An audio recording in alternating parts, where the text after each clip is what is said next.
یہی تو ہے ہماری دوا کہ ہم اور آپ مل کر اللہ رب العالمین سے رشتہ جوڑیں، ہم سب مل کر 5 وقت کی نماز کا اہتمام کریں۔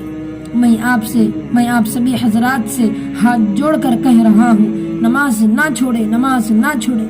یہ آفت اور مصیبت کے وقت میں بھی اگر ہم نمازیں نہیں پڑھیں گے تو بھلا بتلائے کہ یہ مصیبتیں کم ہوگی یا بڑھے گی؟ ظاہر سی بات ہے بڑھے گی۔ پچھلے 3-4 دن سے ایسی بارش ہو رہی ہے، کوئی حد نہیں۔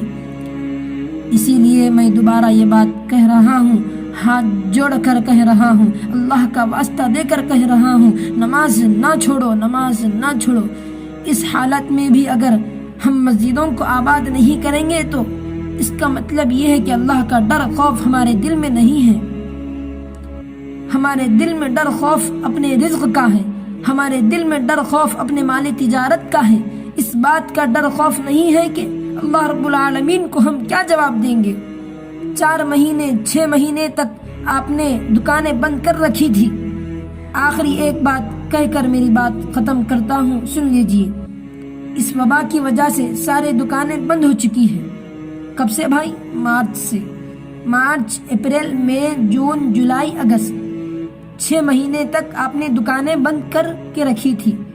رات دن 24 گھنٹے کبھی آپ دکان کے پاس نہیں گئے، آپ دکان بند کر دیے 6 مہینے تک۔ آپ 10 منٹ ظہر کی نماز کے لیے دکان چھوڑ کر نہیں آ سکتے؟